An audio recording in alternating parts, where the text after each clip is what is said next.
Bismillahirrahmanirrahim. Assalamualaikum warahmatullahi wabarakatuh. Waalaikumsalam warahmatullahi wabarakatuh. Masya Allah. Alhamdulillah Sobat Muslimah, kembali lagi bersama kami Muslimah Maluku Center. Di sini seperti biasa dengan saya Acha Salama Muhammad, dan di samping saya sudah ditemani oleh narasumber saya.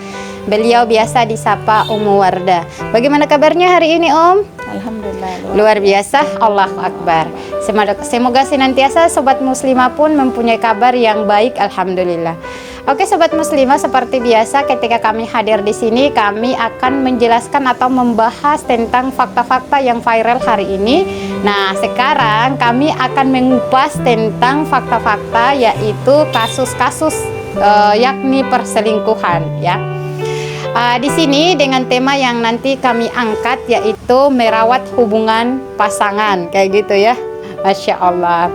Kenapa? Karena kita melihat bahwa sahabat muslimah di sini banyak terjadi, malahan terjadi peningkatan antara tahun-tahun sebelumnya tentang kasus perselingkuhan ini, ya. Baik di luar daerah ataupun dalam daerah, sampai kepada pelosok desa pun ternyata kasus perselingkuhan ini ditemukan, kayak gitu ya ya. Nah, langsung saja nih Ana tanyakan kepada Umi, apa sih faktor penyebab atau pemicu sehingga seseorang itu bisa selingkuh padahal mereka sudah punya pasangan atau sudah punya istri maupun suami? Kenapa sampai mereka bisa selingkuh, Om? Dan bagaimana sih Islam memberikan solusi tentang merawat hubungan pasangan, kemudian tentang perselingkuhan demikian? Tafadhal, Om. Ya, assalamualaikum warahmatullahi wabarakatuh. Waalaikumsalam warahmatullahi wabarakatuh. Alhamdulillah, alhamdulillahirrahmanirrahim. Wassalatu wassalamu asrafil mursalin wa maulana Muhammadin wa ala alihi wa sahbihi ajma'in. Asyhadu la ilaha illallah wa asyhadu anna Muhammadan abduhu wa rasuluhu la nabiyya ba'da. Qala rabbi shrah li sadri wa yassir li amri wa hlul min lisani yafqahu qawli. Ya, alhamdulillah, kita berjumpa lagi dalam kesempatan hari ini untuk membahas tentang problematika. Iya, betul. Di problematika umat, ya, iya, di sekitar. Yang kita tadi bahas adalah temanya merawat hubungan pasangannya. Iya. Jadi bagaimana cara merawat, kemudian bagaimana pemicunya dan bagaimana solusinya. Iya, ya, pertanyaannya.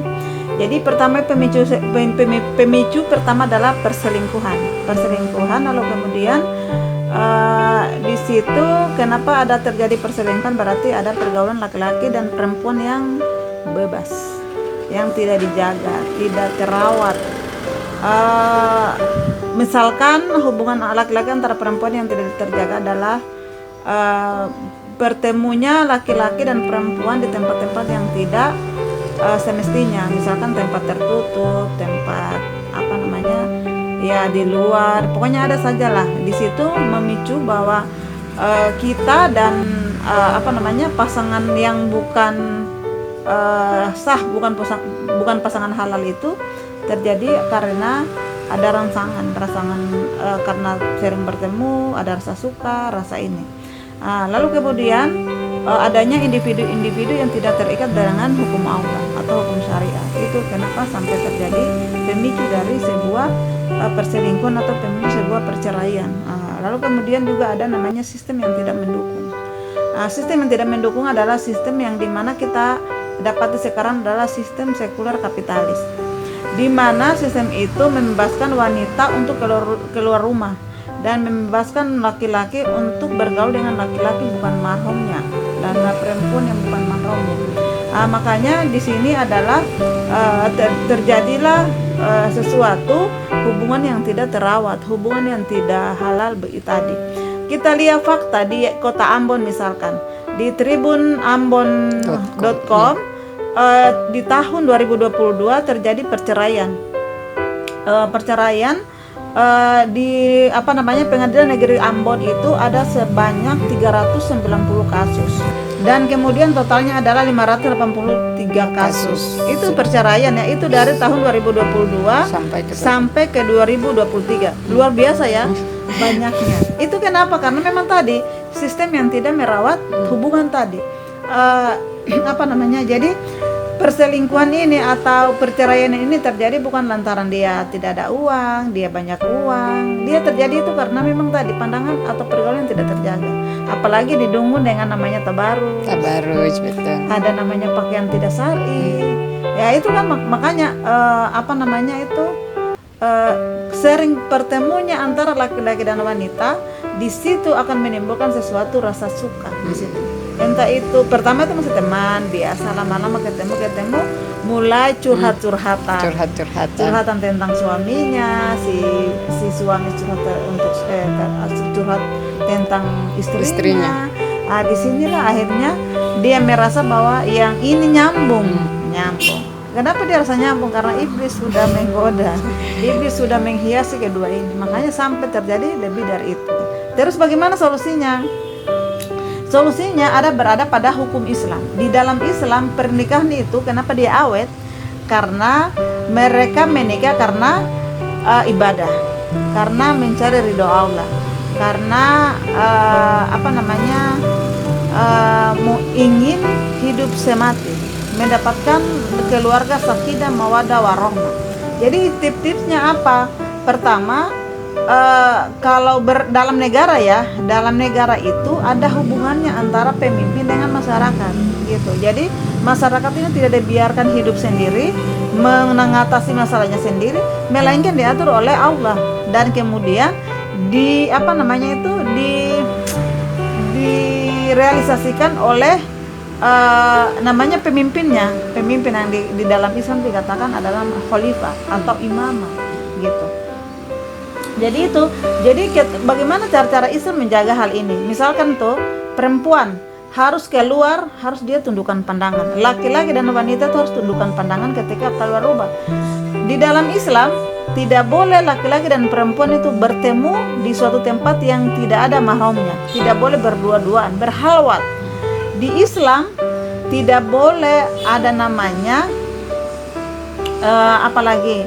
tidak boleh ada namanya tabarus. Kemudian juga di dalam Islam ada namanya hubungan suami istri itu adalah hubungan persahabatan. Masya Allah. Nah itu hubungan persahabatan di mana istri adalah sahabat terbaik bagi suami dan suami adalah sahabat terbaik bagi wanita. Makanya mereka saling menjaga. Misalkan mereka menginginkan surga maka di situ tujuannya apa? Mereka menikah karena mencari ridho Allah. Mereka ingin melahirkan anak-anak yang harus diarahkan kepada ketaatan kepada Allah dan Rasul. Jadi cara-caranya ada dalam Al-Quran itu jelas. Anak-anak kecil dirawat bagaimana dia bisa taat kepada Allah, anak-anaknya. Jadi memang di dalam itu jelas dari bawah sampai ke atas itu diatur dengan sebaik-baik mungkin. Makanya kerudung saja itu loh, jadi satu hukum di dalam Islam itu dia mampu menuntaskan beberapa hukum begitu. Misalkan tuh tidak pacaran berarti banyak hukum-hukum yang dilindungi. Tidak pacaran saja, pakai kerudung itu banyak juga hukum-hukum yang dilindungi. Misalkan pakai kerudung itu berarti menjaga laki-laki lain itu tidak berpandang-pandangan. Nah itu tidak melihat aurat-aurat wanita. Jadi makanya tuh Masya Allah Islam itu dia menjaga segala aspek kehidupan begitu. Mungkin itu saja. Makanya kita harus ingin dan seorang Islam itu menginginkan keluarga bahwa harus keluarga yang sakinah, mawaddah, warahmah. Masya Allah. Mungkin itu saja. Masya Allah Sobat Muslimah. Jadi itu ya penjelasan dari narasumber Ana hari ini ya. Fakta-fakta yang terjadi hari ini ya, yang pertama itu karena memang dari individu tadi, kemudian juga sosialnya dan sampai kepada tahap negara, di mana kita melihat bahwa sistem yang tadi sudah dijelaskan bahwa tidak mengatur mana batasan-batasan antara perempuan dan laki-laki, kemudian mereka dibebaskan saja ya. Ujung-ujungnya adalah kapitalis sekuler, yang penting materi, yang penting cuan kayak gitu kan, kemudian sudah memisahkan agama daripada kehidupan. kehidupan kayak gitu, sehingga bisa jadi adanya kasus-kasus demikian. Dan solusinya adalah kembali kepada Islam, karena sesungguhnya seseorang sampai melangkah kepada jenjang pernikahan dalam tanda kutip ingin rumah tangga yang sakinah mawaddah warahmah sesuai yang tadi sudah dijelaskan, yakni kita harus sefemahaman, visi misi kita itu jelas kayak gitu antara pasangan perempuan ataupun laki-laki. Kira-kira dalam rumah tangga ini yang pastinya Islam memberikan panduan bahwa menikah itu adalah ibadah kayak gitu kan. Kita pengen dengan pasangan kita ini bukan hanya di dunia namun di akhirat, maka harus sesuai dengan rambu-rambu yang Islam terapkan kayak gitu, yang pastinya datang daripada Allah Subhanahu wa Ta'ala ya. Jadi tadi sudah dikasih penjelasan. Sobat muslimah sekalian, nah sampai di sini saja ya mungkin penjelasan dari narasumber anak, kesimpulannya tadi semoga bermanfaat buat kita semua. Bagi pasangan yang saat ini insya Allah yang masih tidak ada mis-misnya dengan keluarga atau rumah tangganya, semoga selalu dirahmati oleh Allah Subhanahu wa Ta'ala menjadi keluarga yang sakinah mawaddah warahmah. Amin amin ya rabbal alamin.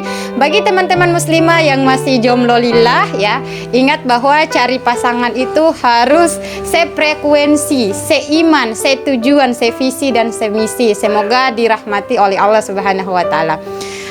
Wassalamualaikum warahmatullahi wabarakatuh.